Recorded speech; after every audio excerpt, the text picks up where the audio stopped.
Welcome to the Oral History Podcast, which features stories from the oral history website voicesofoklahoma.com, where Oklahomans have given generously of their time to tell their life story for present-day listeners and for the generations to come.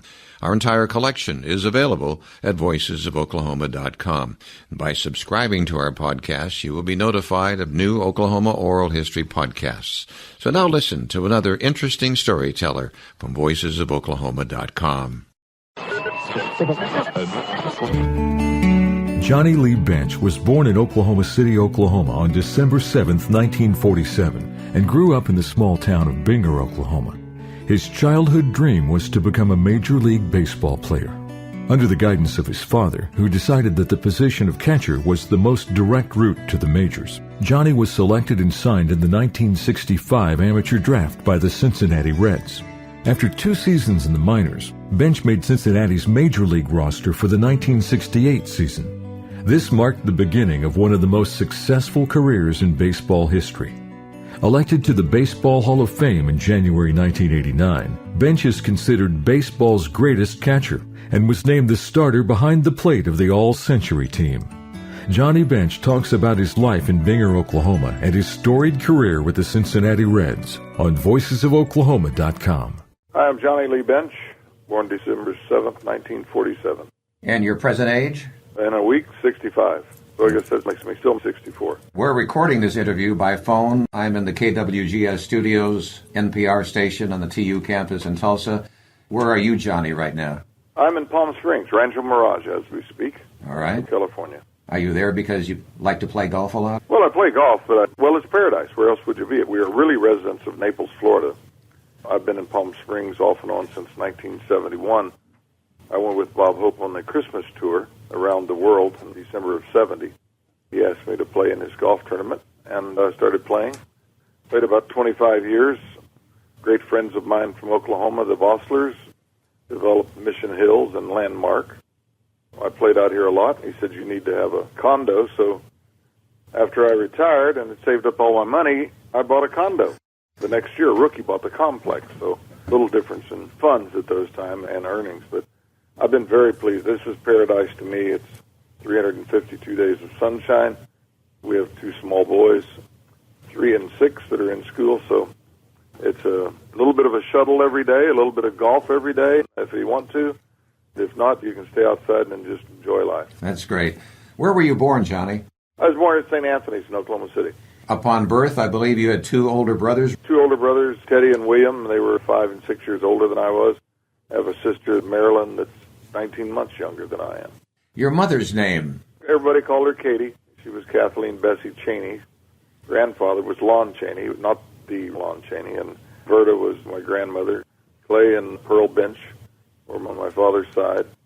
And they both lived in Oklahoma City until they passed. Your mother's background was Oklahoma and Oklahoma City? Oh, yes, yeah. She grew up there. She went to Capitol Hill, and she and Dad met. He was from Blanchard, served 2 hitches in the war, met Mom. They got married. He got out of the service, I guess, in 41 or 42. And after I was born, we moved to Lindsay and then to Aaron Springs. When I was 3 years old, we moved to Binger, Oklahoma. Well, Binger, where Dad had been working for his uncle in the propane business, and Dad started the propane business out in Caddo County. Your mother's personality, how would you describe her? Perfect in every way, loving, great cook, did everything that I guess you'd sort of envision as a mother, raising the 4 of us and supporting us, always cheering, always there to fix up a scraped knee or just to give a hug when you need it. And absolutely, I don't know how anybody could be more fortunate than I am. Then your father's full name? He was Theodore William Bench. He served, like I said, 2 hitches in the war.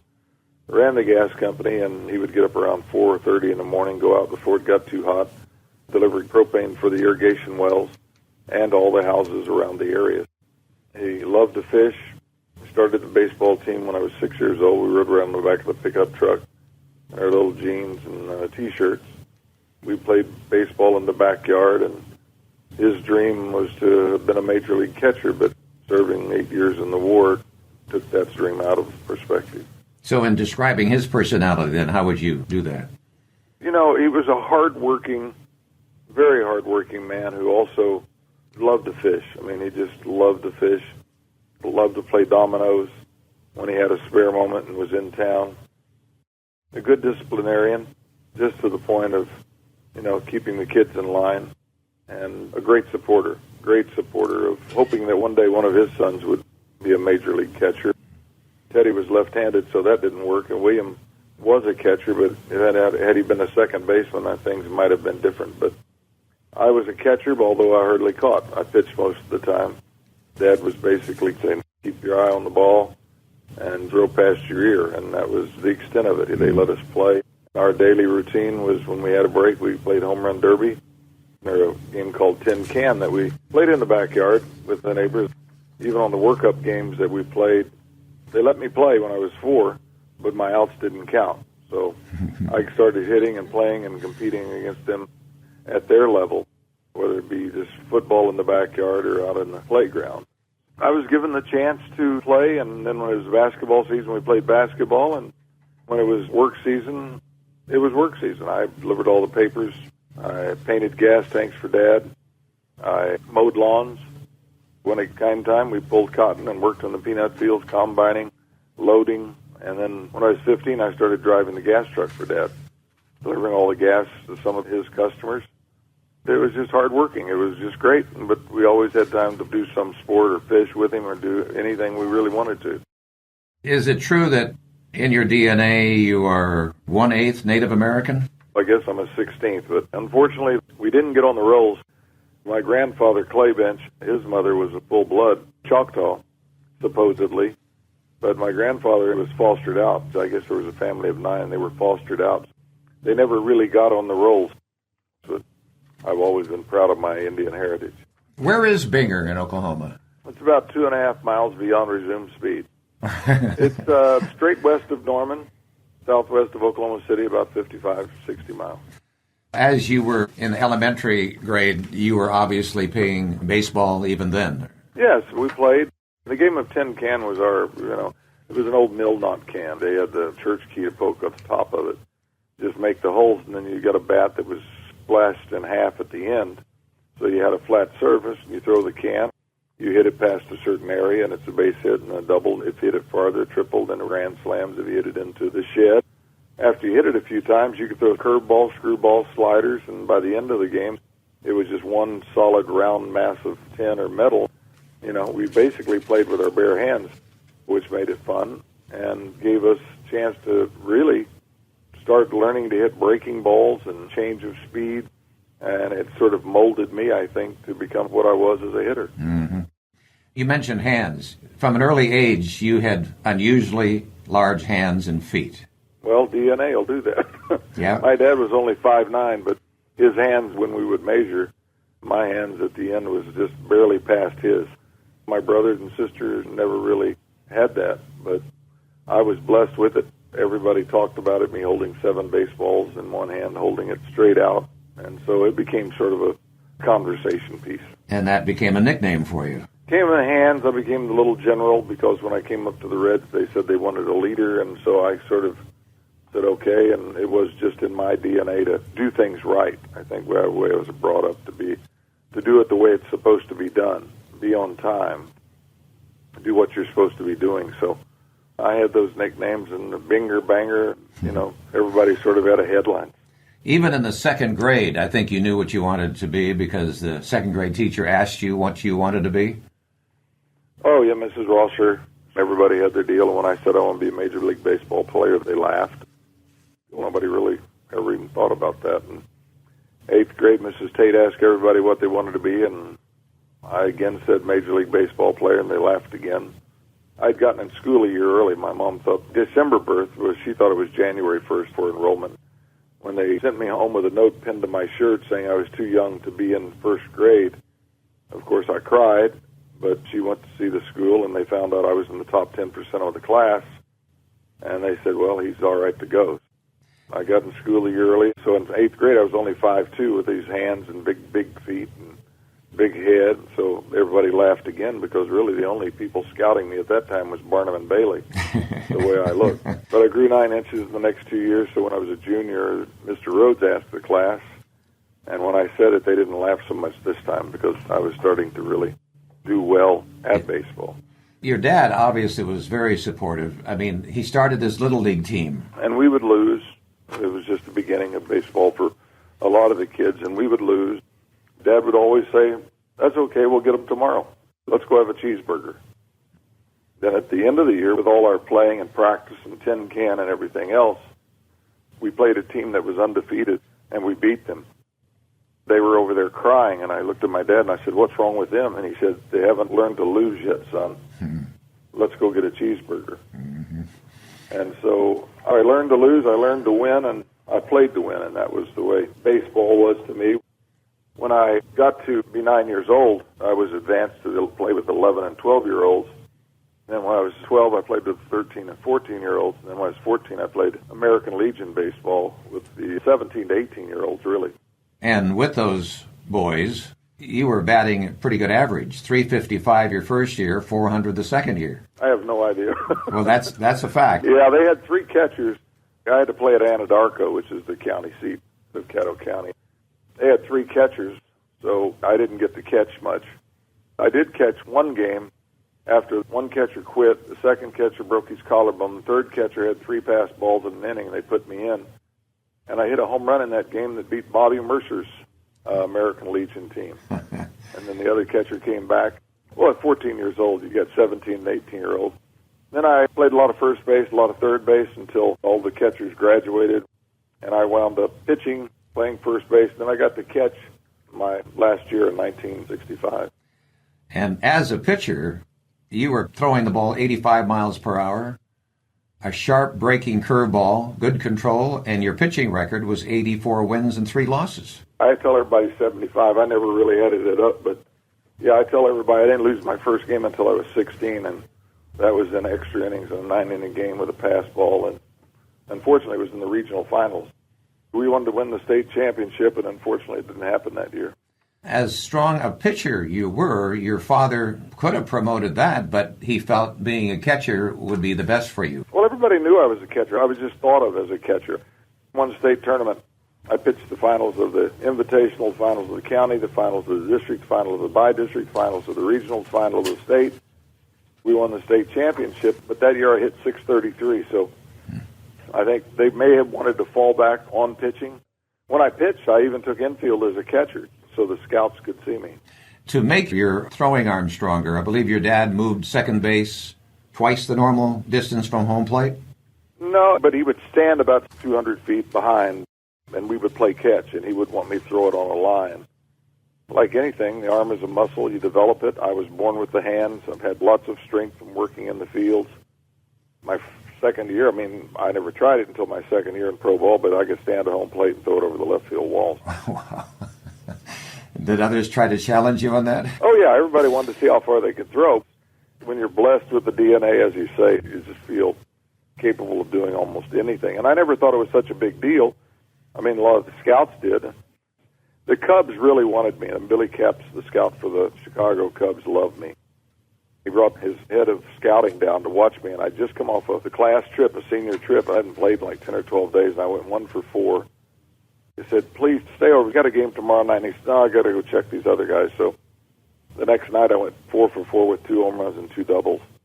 Billy, he'd wanted to draft me in the first round, but they thought, no, nobody will know him. It's the first draft they ever had in 1965. Mm-hmm. They said, no, we don't have to waste a draft pick on him. When a lot of the scouts and some of the directors were at some kind of baseball meeting, they were just chatting, having a few cocktails, and started talking. "Hey, what about this guy? What about this guy?" And they said, "What do you think about this kid Bench?" And Jim McLaughlin, who was the minor league director, said, "Oh, we're not that high on him," and walked out of the room, and people said, "Who the hell is Bench?" So they sent Tony Robello in from Texas and Bob Thurman in from Kansas. They saw me play 2 games. I think I got 2 hits. But they loved the way I threw. That's how I became a Cincinnati Red, drafted in the second round.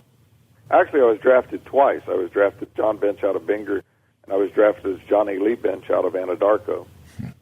So I became a Red, and at 17 years of age, I was ready to negotiate my big bonus. So Chicago was going to draft you, but didn't think they needed to move that fast, and the Reds beat him to the punch. Is that true? Yeah, that's the way it was. People Wow. say, well, what would have happened had you become a Cub? And they had a great catcher in Randy Hundley. And I said, well, I know one thing. They would have won a World Series by now.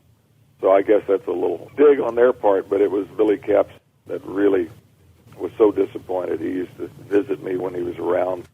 He was such a great man.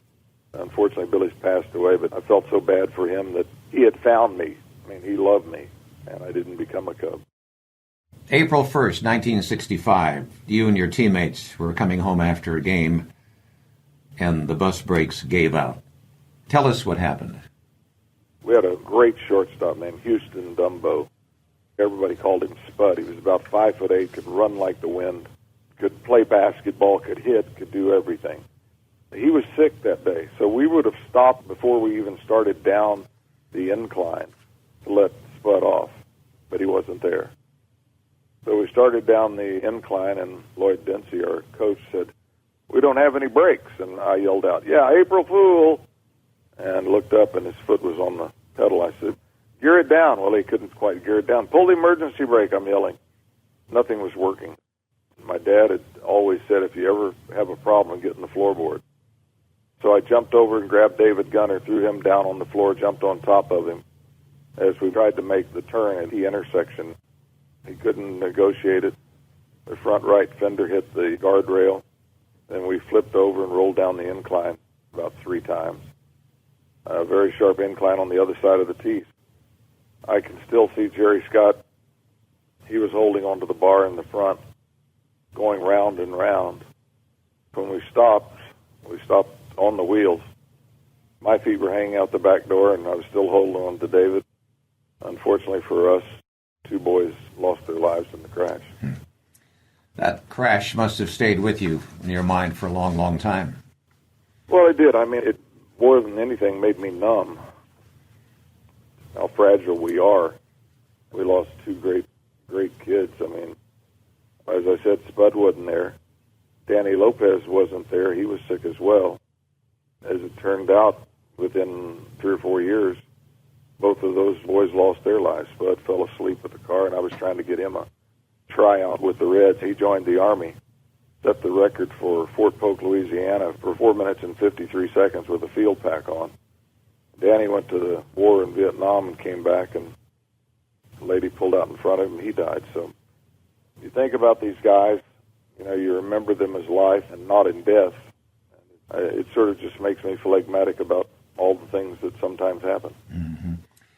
In high school, you were a good athlete, you were a good student, the valedictorian of your graduating class, and you received some good scholarship offers for basketball and baseball from several colleges.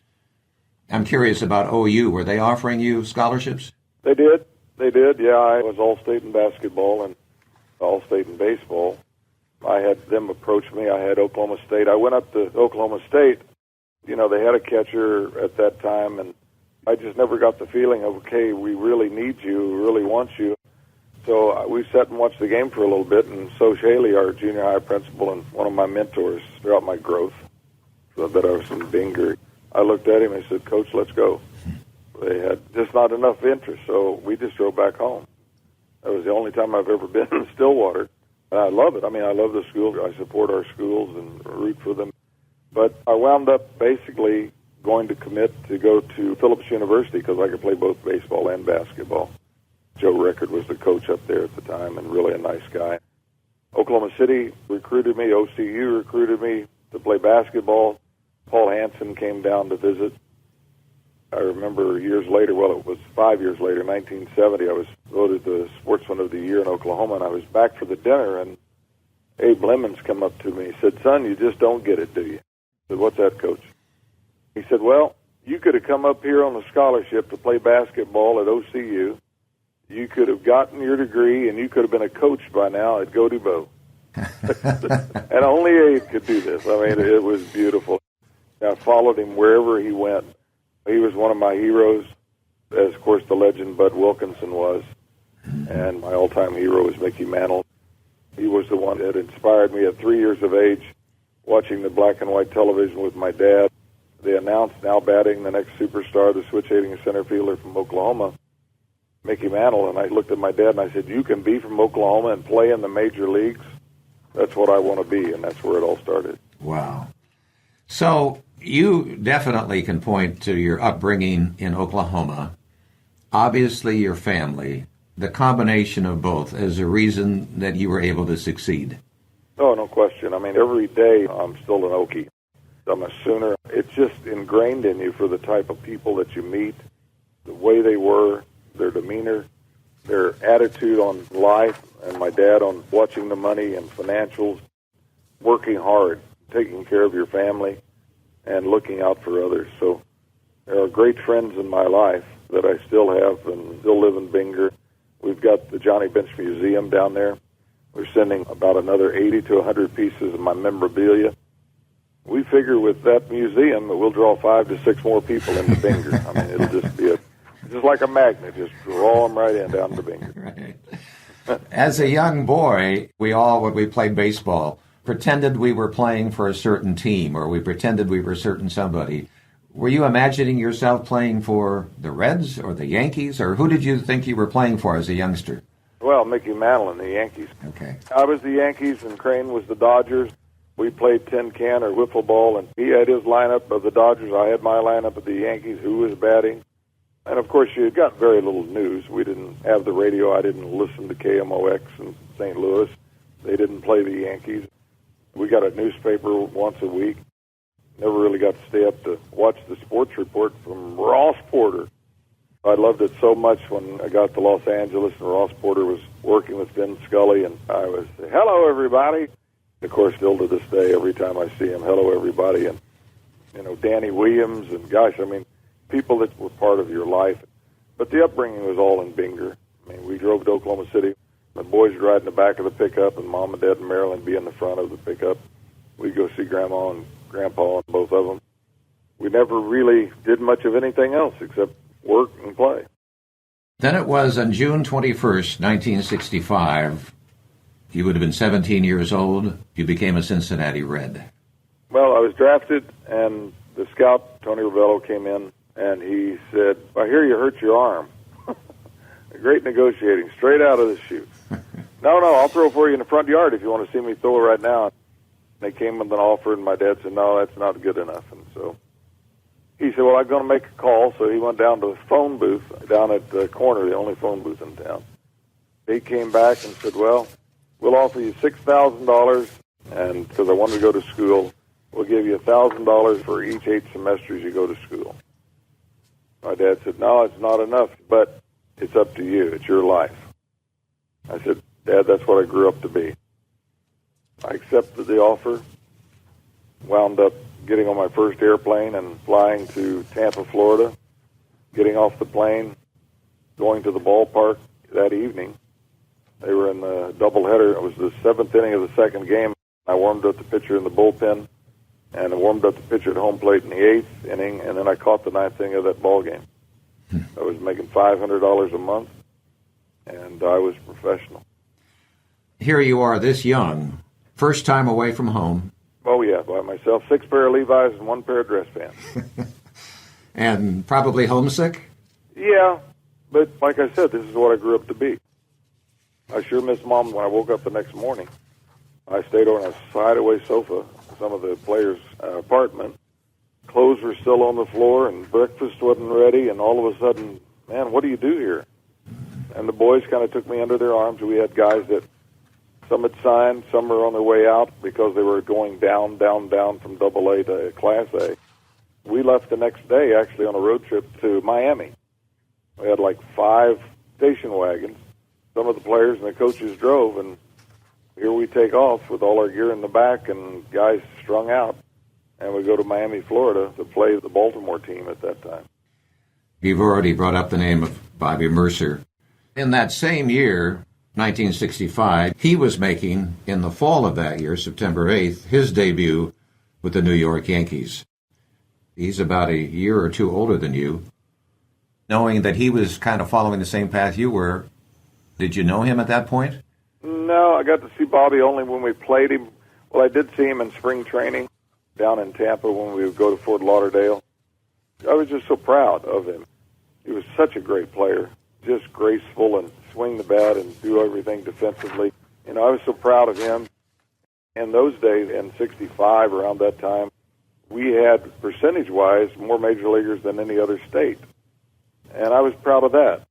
A thing for me was you keep your nose clean. I talked yesterday to my old roommate from 1965, Norm Singleton. He was drafted as a first baseman and catcher. He said, well, I could never have made it, first of all, because you were going to be catching for the rest of your life. I was never going to make it because I couldn't hit well enough to do it. He was a good first baseman. But it was just what it was, Mm-hmm. I had great mentors with the older players. Cactus Jack Cassini was my manager. I just kept my nose in the right places. I found the right people. I always wanted to surround myself with good, solid guys as friends. And I had it in Carl Barnes and Norm Singleton. And heck, we rented a room at the Park and Sleep Motel. And the three of us slept. We had 2 rollaway beds and a regular bed in a room that it's not as big as probably as the studio you're broadcasting from. But, hey, you just came home, you went out to eat, you came back to the room, you slept, you got up, and you went to the park. Hey, it's professional. I'm a professional. I don't know what the glory is, but the fact is that you've got to make your way up. And I should point out that Bobby Mercer was born in Oklahoma City, as you were. By the way, Major League Baseball players born in Oklahoma. I counted up, there were 241 Major League players from Oklahoma. Isn't that amazing? It is. When you think of the size of the state, you find that in certain areas where all of a sudden football becomes king and every youngster wants to play football. And when you have the quality of baseball and you have people that you can look up to in the major leagues, for the parents, for the grandparents, it's a lot of talk about, I used to see that old boy and I used to do this and he's from Oklahoma. We support him, and kids start to say, well, I want to play too, and that brings them out and play. Of course, we've always had just great athletes, great genes out there, hardworking people who tough and strong, and I think it just sort of, in a way, breeds success in baseball players. Right. And while we don't have the time to go into all the names, it starts with Jerry Adair, born in Sand Springs, Oklahoma, and ends with Chief Yellowhorse from Pawnee, Oklahoma. Yeah, but the big chief, man. I mean, how about Allie Reynolds and Yep. Mickey Mantle? And then Willie Stargell was actually born in Oklahoma. Warren Spahn was just the nicest man in the world. What a career he had of all the left-handers. Maybe the best left-hander ever. That's cool. That really is cool. And my old buddy Cal McClish, I hated to lose him. You're proud of it. You run into those guys. Demeter, you're right. We could go down the list, but we don't have time. It's always a big thank you for the guys that preceded us. Right. I'm tempted to go more. Here's Joe Carter out of Oklahoma City, Bobby Cox, the Braves out of Tulsa, Al Dar, too, as a matter of fact. The Wayner brothers, yeah. So, you were Class A, AA, AAA, Buffalo Bison, but there was a day you were called up to the Reds in 1967. How did that come about? Manager called me in. At that time, Lou Fitzgerald, and started it. Don Zimmer said, you got the call. You got called up to the Reds. I packed my car, drove from Buffalo down to Cincinnati. I checked into the Sheraton Hotel where they had a room for me and went to the park. You would have been 19. 19 years old, yeah. They gave me a number 5 because all catchers wore single digits. John Edwards was 7, Pavletic was 6, Jim Coker was 8. The manager was number 4, so I was given number 5, and I was put right into the lineup. You started against what team? The Phillies, as I recall, and I'm trying to think of the left-hander that pitched. They threw a fastball right there, and I missed it. It was right there, and I said, wow, I'm not overmatched. Because, quite honestly, in the minor leagues, guys throw hard. They don't have the command, which that's what separates them. Maybe their breaking ball only rotates 9 or 10 revolutions instead of 11 to 13, which are the great ones. So I didn't feel out of my element. I felt like it was a great matchup. Did you get a hit in that game? I don't believe I did. I think I got a double the next day. You got to remember, I've got beaned 3 times, so sometimes I have trouble remembering when the starting time is on today's golf or something. Well, for the record, you went 0-3 in your first Major League game. Very disappointing. I'm surprised they didn't send me down. Here's a quote from Ralph Kiner of the Yankees. "You never forget your first hit in the major leagues. It was in my third at-bat. That was kind of a relief. You could start off 0 for 34. I did get a double, I think, the next day. You know, as a catcher, every at-bat is the last at-bat, and that's behind you, because now my job was to go out and get a win for that pitcher out there. I can tell you I hit 3 home runs 3 times. That I can remember. I remember World Series, of course. There was this great quote, "If what you did yesterday is big to you now, then you haven't done much today." Even Willie Mays, he played his first major league game in 1951. He went 0 for 5 at the plate. He started his career 1 for 25, and he told his manager, he says, "I can't do it, Mr. Leo. You better bench me." And the great ones realized. I played in San Juan in the instructional league down there in the winter ball, really. We were sitting in a hotel at a disco. People were asking Sal Bando for autographs. They were all over him. There was a guy named Joe Costello that was out of the Giants organization, AAA, and he just got called up for like a couple of weeks. Joe said, "Man, if they only knew who we were." I said, "Joe, who in the hell are we? We haven't done anything." In order to have done something, you accomplish it for a long period of time. People say, "Well, what about this catcher?" And I said, "Well, in 7, 8 years, we'll be able to judge them." It's the longevity, the success that you have that really makes the career. The year I was MVP, I think I had 2 different stretches where I went 1 for 24, 1 for 28, and I still hit 293. There are slumps, and I've said that a slump is like a soft bed. It's easy to get into, but it's hard to get out of. Even Mickey Mantle, and we're proud of the fact he was born in Spavinaw, but he grew up in Commerce, Oklahoma. He was sent down to the Yankees because he was not able to find the power he once had in the minors. And he told his dad, "I don't think I can play baseball anymore." So his father drives to Kansas City, and he started packing Mickey's clothes. And according to Mantle's memory, the father says, "I thought I raised a man. I see I raised a coward instead. You can come back to Oklahoma and work the mines with me." That immediately broke Mantle's slump, and he went on to hit .311 with 23 homers. Yeah, you got to have confidence. You got to believe. I had a thing I talked about in 1966 in Hampton Newport News. It's called an inner conceit. Believing that you're better than the pitcher, believing that you can always hit him. You'll make outs, of course, but always throwing any runner out. You always believe in yourself and what you do and how you do it. I never once thought I couldn't do it. And it wasn't that I was better than anybody. I just had the confidence to be able to play in a lineup every day and produce. So that's just a belief that separates the greats from the guys who are packing their bags and going home. Mm-hmm. And then about Mickey Mantle, he continued to 68, and this was just the beginning of your career, 67 and 68. But in the majors, did you get to know him? Did you get to interact with him much at all? I met him first time in spring training. I went over and got a ball signed. It was just really special before the game in a spring training game. Mickey was just a good old boy. You know, I played golf with him in Dallas. He came to my golf tournament when I had the Heart Fund Invitational down in Tampa, Florida. I have pictures of him and my dad and me pitching pennies on the sidewalk. You know, Mickey's bigger than life. First of all, for what he was, how he played, and played hurt, that he was a New York Yankee, which even made it more so because of the press. But Mickey was just, you pulled for him every time, and you felt for him every time, and you admired him. You'd watch him run and glide and swing the bat, and then sometimes wince because of the pain. He was my hero. And when he passed away, they had a thing out here in Palm Springs, and I got up and spoke. I had people crying. I didn't have anything prepared, except it came from inside, talking about a man who gave so much. No, he wasn't perfect if you measured him by the morals or the ethics of some people today. But to me, he was Mickey Mantle, and he was what was my goal and gave me the impetus to want to become. Why do we take anything more than that away? He was, to me, the greatest. In 68, then, as he was finishing, this was a big time for you in 1968 because you won the National League Rookie of the Year award. You batted .275, 15 home runs, 82 RBIs, making it the first time the award had been won by a catcher.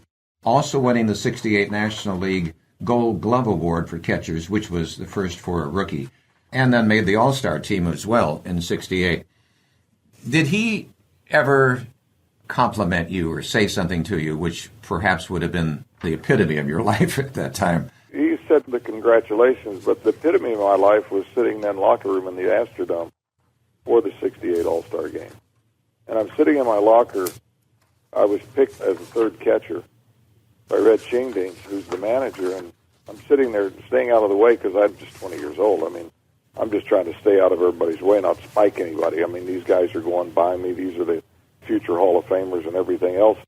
I'm sitting there in my locker, and across from me in the locker room was Willie Mays. Willie's looked at me, and he got up and walked over and pointed at me and said, "You should have been the starting catcher." Wow. And that was it. I didn't need anybody else. That was the most important time in my life, the most important thing anybody could have said. And then the next year in '69, I asked Roy Sievers, who had played with Ted Williams, if he would take me over and see if Ted would sign a baseball for me. I went over with him. Ted said, "Sure," and he signed the ball. I thanked him. I walked out of the locker room and looked at the ball, and it said to Johnny Bench, a sure Hall of Famer, Ted Williams. Yeah, goosebumps for you, right? Ted Williams knows who I am. Remember when Sandy Koufax was doing the baseball games, and he walked in and said, "Hello, Johnny, I'm Sandy Koufax." And I said, "God, I mean, Sandy Koufax knows who I am. Ted Williams knows who I am." Willie Mays said, "You should have been the starting catcher." And by that time, things publicity-wise were starting to come, and it was Joe Willie Namath and myself as the Bachelors, traveling around the world with Bob Hope and being on all the talk shows, not being afraid to sing a song no matter what people said. They knew I really couldn't sing, but I knew the words. I never was afraid to do anything, promote, or to make new things. I'm playing the Bob Hope tournament for 25 years. I've had a great life. And bringing you back into that locker room, the '68 All-Star game, Hank Aaron was in that locker room. Philippe Alou, Steve Carlton, Don Drysdale, Kurt Flood, Bob Gibson, Hetty Company, Don Kissinger, Jerry Kuzman, Juan Marichal, Willie McCovey, Pete Rose, Ron Santo, Tom Seaver, Rusty Staub, Billy Williams. They're all there with you. It's pretty big step. Awesome, isn't it? Yeah, it is. And I got to catch the last inning of the game. Who was pitching? Jerry Kuzman. They said, "Put the kid in." The coaches were saying, "You got to put the kid in." Well, we didn't have another catcher. And they said, "Well, we don't have any other catcher. Put the kid in. He's not going to hurt himself." So I got to catch the ninth inning of that ball game. Pete Rose was known as Charlie Hustle.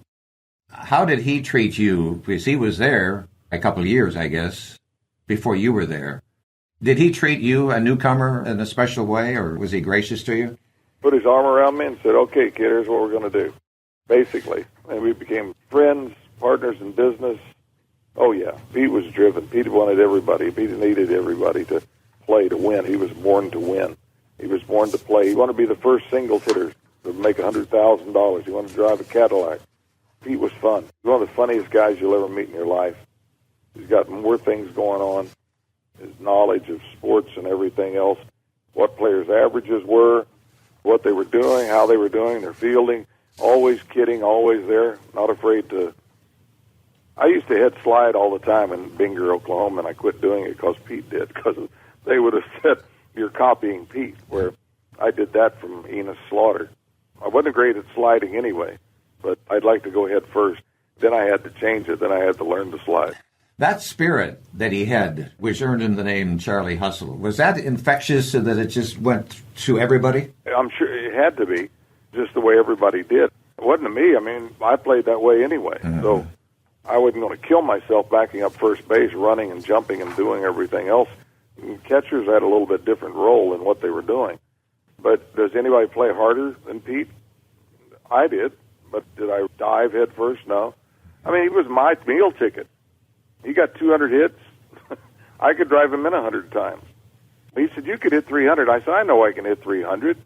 300 is not a big deal." I said, "I want to drive in the 100 runs. You get on base and do it," because they had sent me to Puerto Rico after the '67 season. I was such a dead pull hitter. They sent me to Puerto Rico to learn to hit the right field and up the middle. It was the most boring time in my life because I wanted to hit home runs. That's why we played home run derby. I went down to Puerto Rico, and I was hitting like 337, third in the league, I think. I had 2 home runs, and it was just yuck. He didn't hit a lot of home runs at Hiram Bithorn in the stadium there in San Juan.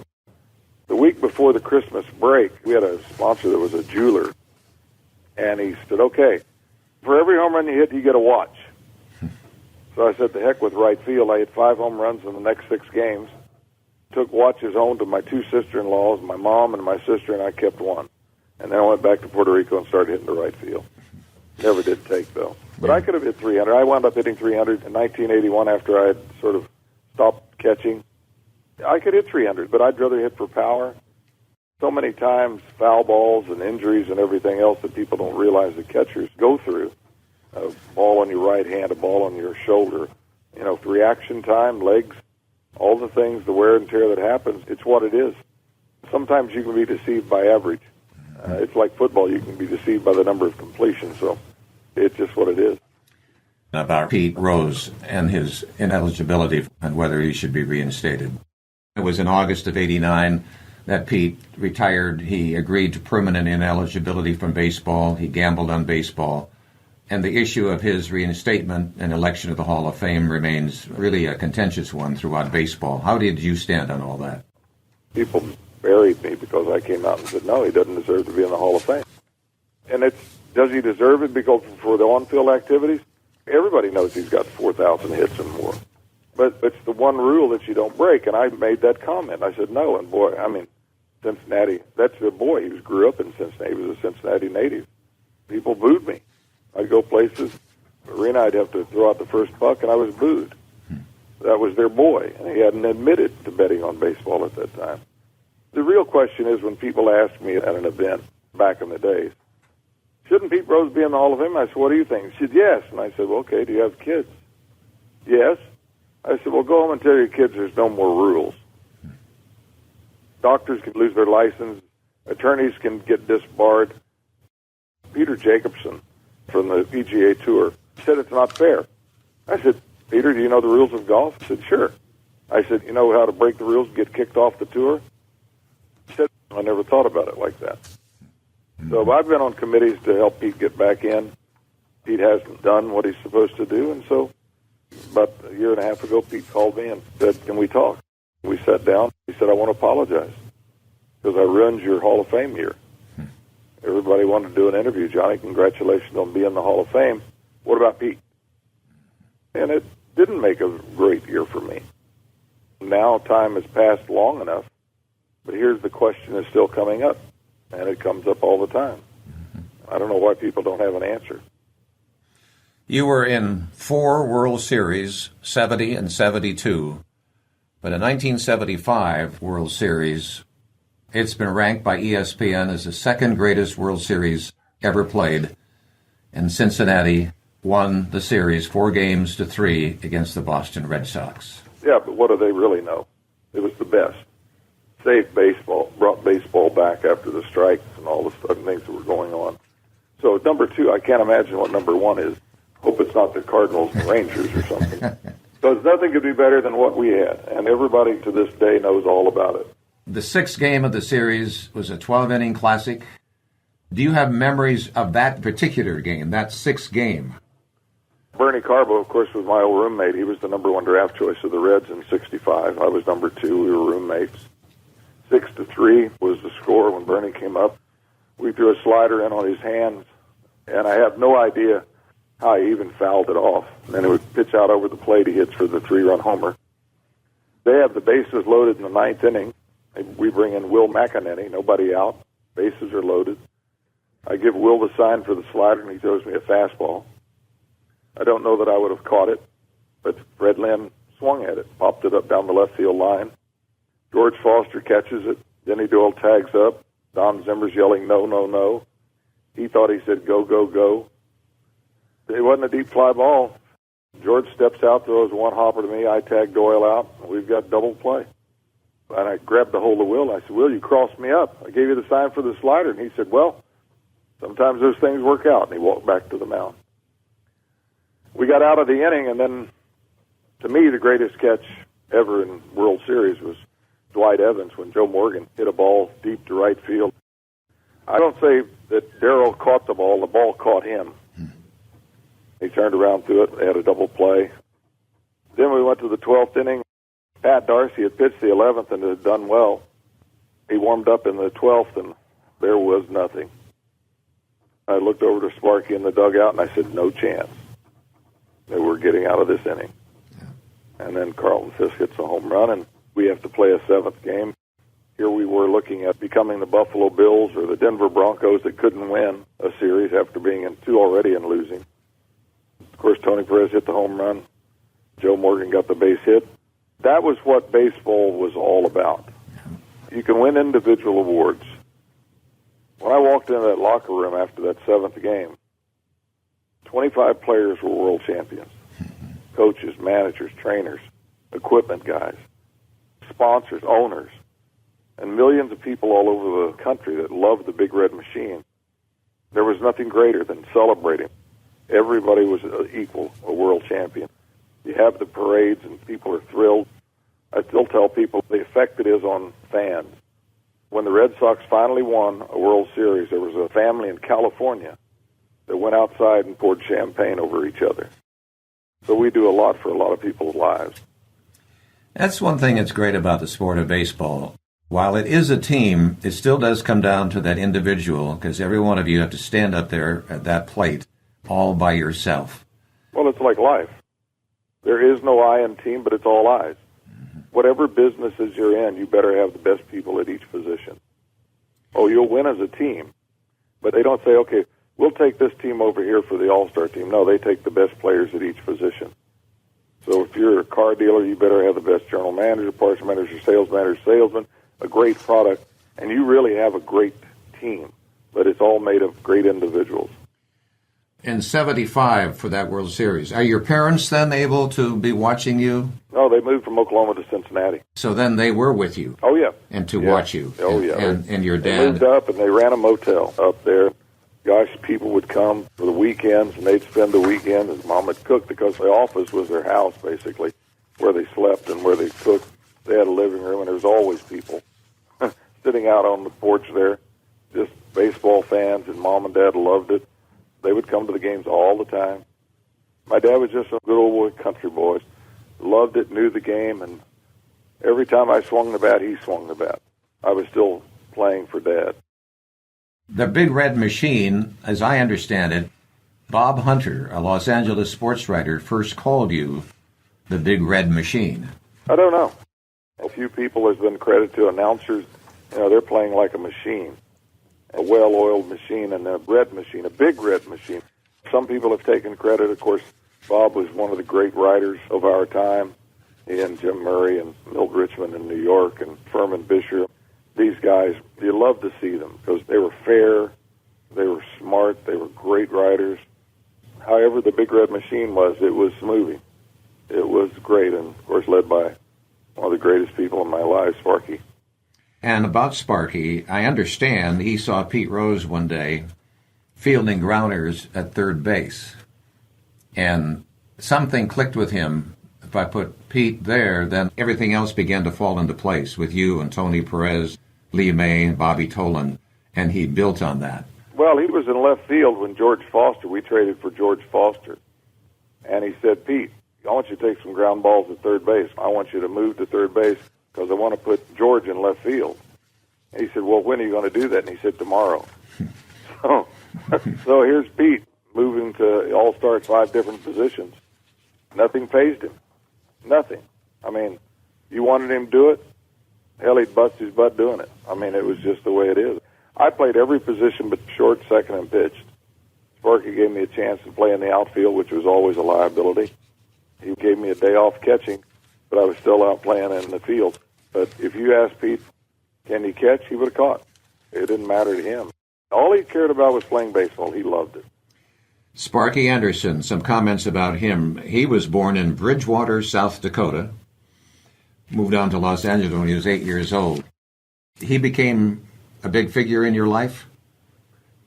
First day of spring training, I had met him in the instructional league. I guess I was about 18, and he said, young man, come here. I said, yes, sir. He said, let me see that glove. he's just, wow, he's doing a great job. So then we talked in the winter, but the first day he came as manager, I came out of the locker room first day in spring training. Sparky stopped me and said, "Can I ask you a question?" I said, "Yes." He said, "What would you think if we took infield over there, and we took extra batting ball on this field, and then we took pitcher's practice on that field, and we did this on that field?" And it was like I had a warmth just go up my body. And I was like, he thinks I have a brain. And for the first time, I really felt like a professional. Because all the time you're dictated to by a manager, by rules, or by organizations. It didn't matter to me because a manager shouldn't make a lot of difference. A manager can make decisions, but it's your job to go on the field every day and manage yourself. But he asked me that, and he asked me throughout my entire career with him. He would talk to me about situations and people. He would call Pete, Joe, and Tony and myself and ask about a player. "What do you think if we traded for this guy?" We'd say no, or we'd say yes, because we were as good at talent judges as anybody. We talked about his family. He called me in privately and talked about, his sons and some of the things that was going on. And then when you got on the field, a great manager. He got the respect because he made decisions he already knew 2 or 3 innings ahead. And when it came time to pull the trigger and do something, and he allowed me total freedom in changing pitchers. I'd look over at the dugout and he'd go get somebody warmed up. I'd walk in the dugout after an inning. I said, "He's all right, I think, for maybe one more, but I'd be very careful." Or I'd walk in and say, "He's done, get somebody in." He never really questioned. He never questioned, I don't think, one time ever, my decisions. Because I was there. I knew what he had. I knew how he was throwing. I knew his sharpness. He was just a man that you learn to respect as a friend, as a manager, as a mentor, and, I just loved the guy. Did that association with him cause you to think that one day you wanted to be a manager? I was managing every day, so I really wanted to broadcast. I wanted to travel. I wanted to play golf. So a little bit selfishly, no. Was I willing to give that up? Not for 8 months, 24/7 almost. I said, if I managed, it'd be like they basically do. You go to the ballpark at 4:30, you have batting practice in the infield, and you can call in the lineup. These guys are playing today. Now, today, the players go to the park at noon. They've got restaurants in their clubhouse. They eat. They watch all their TV. And there's nothing wrong with it. They work out. They do all the things they do. And they get away from the stress of being around people or demands or whatever. And I think general managers are doing a lot of the managing. I don't know why there's not more. I know Gary Carter wanted to manage. I know Mike Schmidt wanted to manage. They never got a chance. It was great to see Mike Matheny come in without any really managerial experience and take the Cardinals to the playoffs. I thought that was great. Yes, I think you got to pay your dues. There's some people in the minor leagues that deserve a chance to coach and to manage. But being on that field and knowing situations every day, Ryan Sandberg's been managing and managing and managing. He's called up now as the third base coach and will probably take over on the Phillies. I think that's great. But for me, the only time I wanted to manage was when I was divorced from my oldest son, Bobby's mother. I wasn't get to see him enough, and I was thinking, how could I do this? And I said, maybe I will manage. Maybe I can manage, and he would be able to come to the park, and he'd grow as a ball player maybe. That's about the only time. Would I love to manage? Absolutely. Could I stand the rigors of 24/7? You're the smartest guy in the world.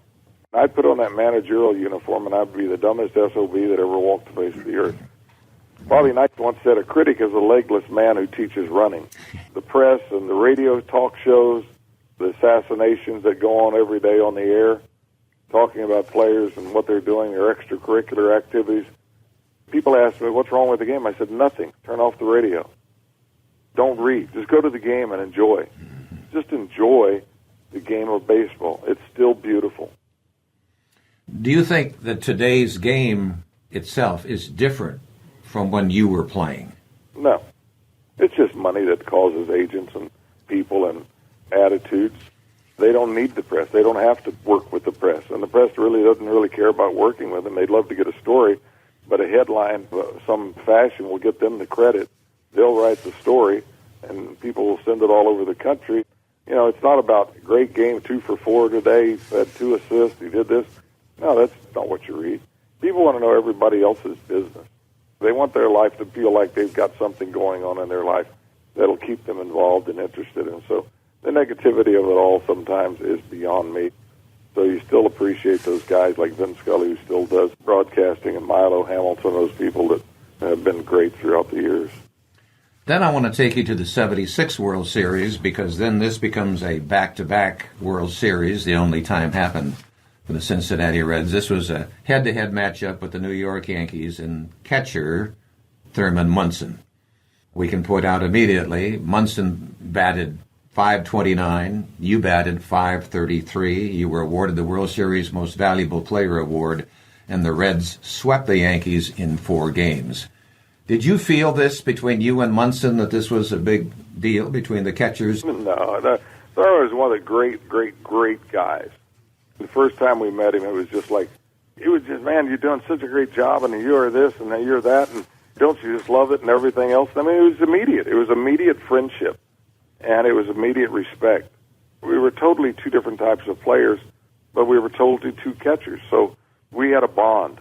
Almost all catchers have a bond. They respect each other for what they're doing, what they're having to go through on a day-to-day basis. Thurman just kept hitting and hitting and hitting, and I got hot during the playoffs and the World Series. I wasn't using my hands and getting started enough, and I created a way of pointing the bat and bringing it back. I got a rhythm and timing, and it was just a great World Series. To get back-to-back World Series was just, wow, it just amplified the Big Red machine. And then, of course, free agency comes along, and it changes. In that series, you hit your first home run in a World Series to give the Reds a 3-1 lead, but they never relinquished in that game. And then you later added to that with a 3-run shot in the 9th. And then that earned you the series Most Valuable Player award. So that's pretty heady stuff. In 76, you're 28 years old. You're having fun, aren't you? Well, it's what you play for. Ted Marchibroda asked me one time on a plane, says, why are you guys so successful? I said, we have black leadership, we have white leadership, and we have Spanish leadership. And we don't know what color each other are. There was not an issue. We led the way, and people had to follow. What we did, everybody else had to do. And that's the example. A successful person, a leader is a person that is on time. A leader is a person that does his job. Everything you do. And we had Tony and Joe and myself and Pete, and we had the other players. They were just as focused as we were, and nobody was going to change that. We made a couple of bad trades for people. I say people, not necessarily players. It was designed for their ability to trade them, but they didn't make it. They didn't make it in our clubhouse. They didn't fit. They were a little bit disruptive by their antics or whatever, and they would be gone because it wasn't allowed. We played the game every day. You get into the 7th inning, we might be behind. These guys knew we were in trouble. Like we came behind like 57 times. You just couldn't beat us. We were just too good. Did you see players with so much talent? You just knew how good they were, but they never became the stars they could have because they didn't have that work ethic. I was runner-up player of the year in Oklahoma in baseball, and I think it was a kid named Farmer. Man, gosh, everything about him just oozed. Good look, 6'4", where he's had on his cocked back on his head, just graceful, could do everything, and he never made it. Guys just sometimes, for whatever reason, just don't have the wherewithal or the confidence. They fail. I talked about in 1966 the fear of failure. And it wasn't failing myself, it was failing all those people in Caddo County that believed in me. And some people can't handle failure. They can't handle negativity. It's like Mickey Mantle when his dad said, okay, come on back home. Somebody's got to kick you in the butt. Some people need that.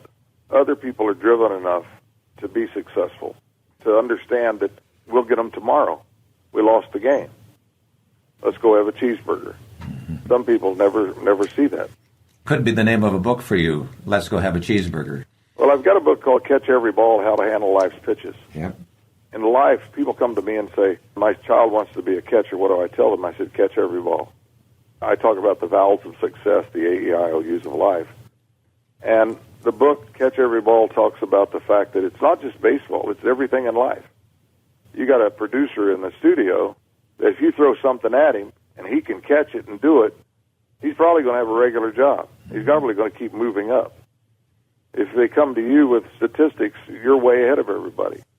If you have an answer, people will trust you. People will believe in you. People will support you. So catch everything that's thrown your way. Learn about your business. Learn the intricacies about how to do it. And you will be a great catcher. And you will catch everything thrown at you. You were remembered, of course, for your great hitting. But behind the plate, a lot of people don't realize this, you were the first catcher to use a protective helmet in the field. I had a bad temper, 66. I wasn't supposed to make outs, especially when guys threw a pitch I was supposed to hit. We had a concrete floor, and I'd throw the helmet down, I'd break it, and it cost $35 to replace it. So here I am having to spend $35. I kept getting these foul tips on top of my hat because they wanted you to bend low. So they kept bouncing these things right off the top of my head. And then I'd throw, and the elastic had been stretched out. You throw, and that little bar on the side would hit you and cut your nose. One day I saw Sherm Lawler. He had had a concussion. He had to wear a helmet.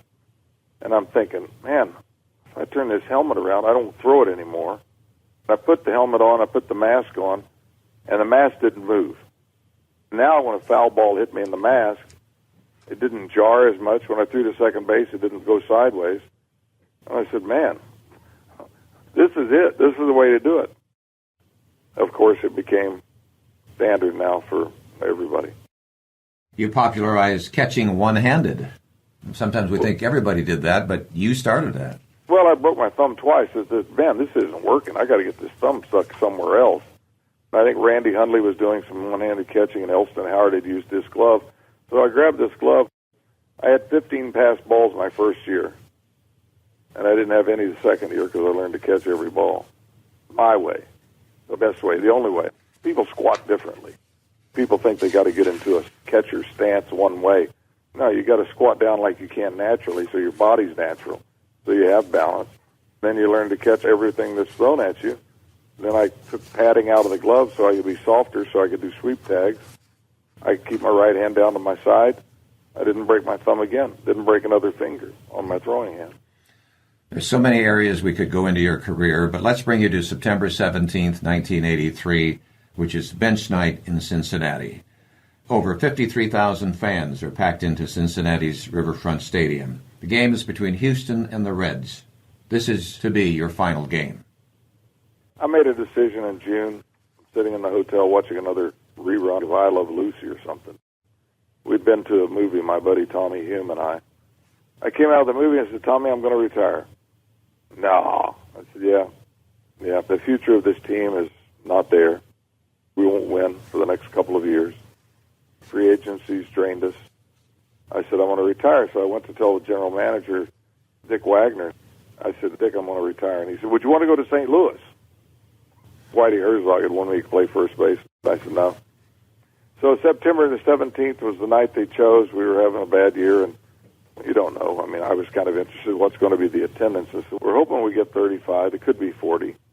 Well, it was the largest crowd ever on a daytime game, weekday game. To walk out and to be honored.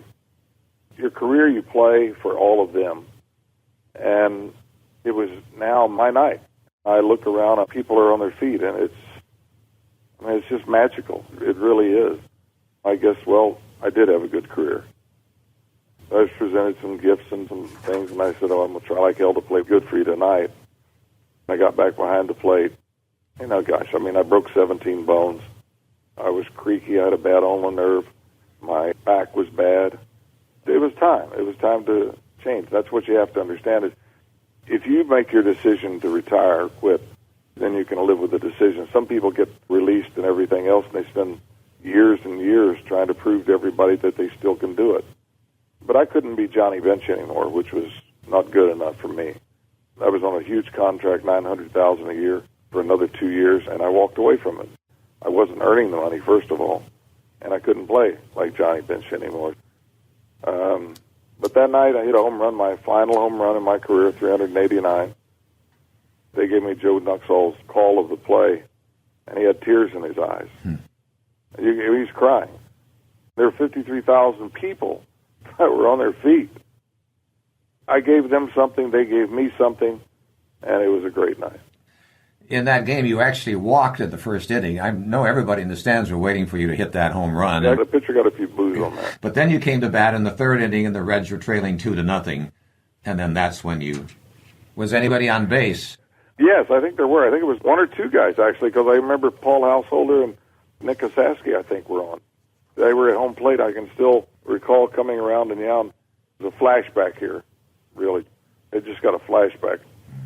Pretty cool. Pretty cool. It is pretty cool. In Cincinnati, new street signs are in place on Johnny Bench Way. To be so honored in Cincinnati and then come home, and while you didn't play for Oklahoma, but you have this same kind of adulation in Oklahoma, it's got to feel pretty good for you. At the time, a kid in the second grade said, I want to be a Major League Baseball player.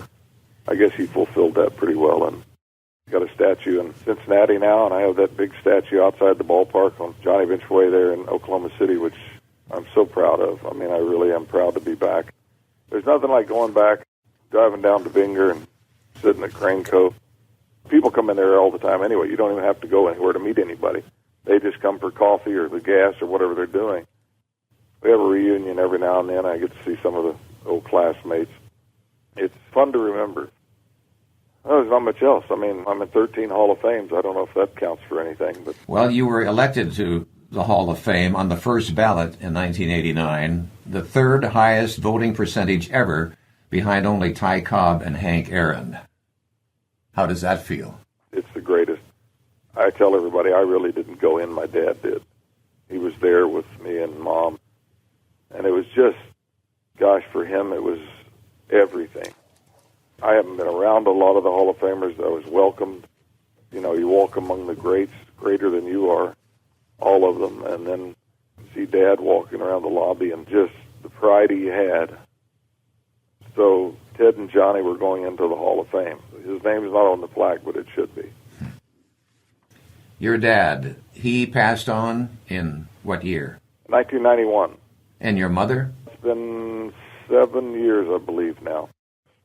They were wonderful people, gosh. It's inevitable. The fatalist, it goes from the bus wreck to the end of time. You know, it's going to happen. It's not fair sometimes.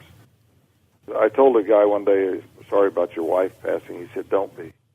He said, do you realize how lucky I was to have that woman in my life for all 50 years? That's what life is. It's the quality of life that you have. It's the people that make such a difference in your life. You know, you can't extend always the things you want. The warranty runs out on all of us. And I was just so lucky to have those people in my life.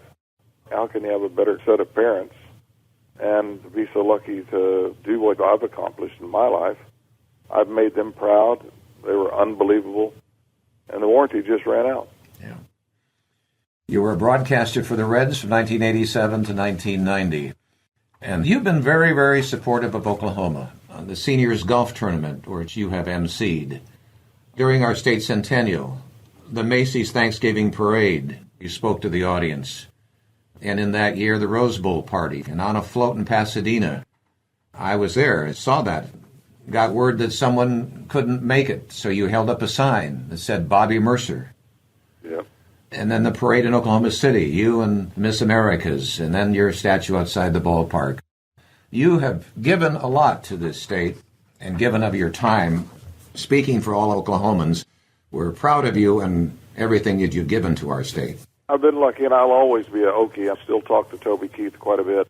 I'm so proud of the music that we produce, from Leona Mitchell all the way down to Garth and to Blake Sheldon and Toby Keith and Reba and Vince. My gosh, Oklahoma makes you proud, doesn't it? Yeah. I mean, every time you think about it, it's names that are unbelievable in the industry, but then there's Dean Crane, there's Ronnie Crane, there's Carol Scott, people from Oklahoma that, damn, they're good. I mean, they're just such good people. Why can't you be proud? Yeah. It's a great state.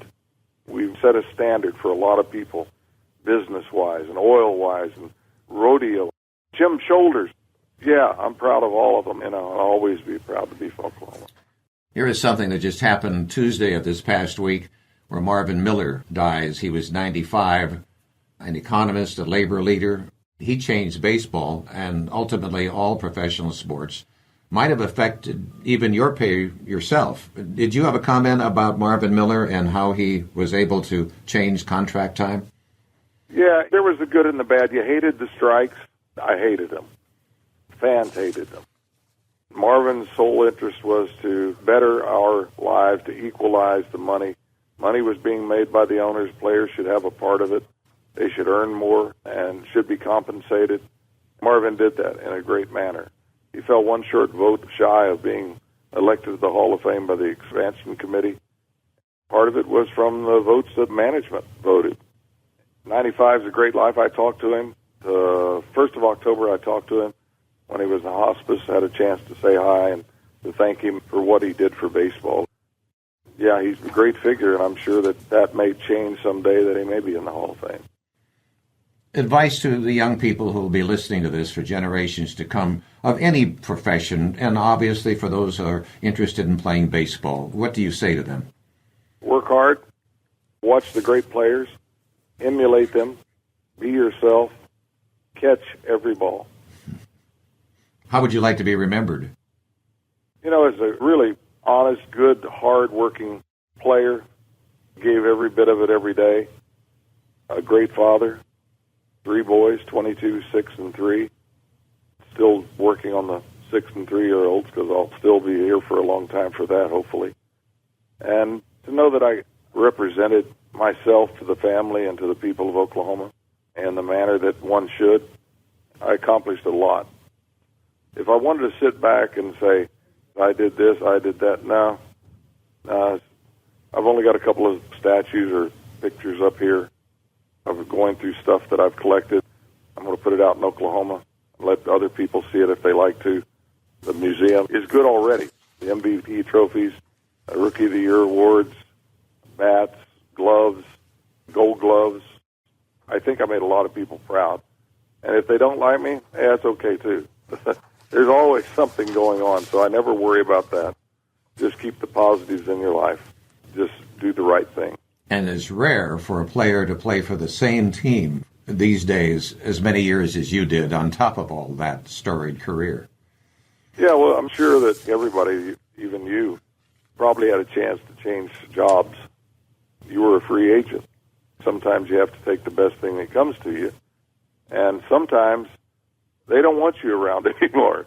They've got another catcher coming up. They've got a better catcher. They've got a better second baseman, and they've got to make room for him. So it's a business. It is. They're in a business. You have to be in a business. And it would be great if it happened, but you're going to have a really Hall of Fame career to make that work. Well, Johnny, I want to thank you for this time. You were very giving to the interview, and I enjoyed it very much. I did, too. Thank you very much. It's been a pleasure. You're a man of more knowledge, and maybe I should have you write all that stuff down so I'll remember it.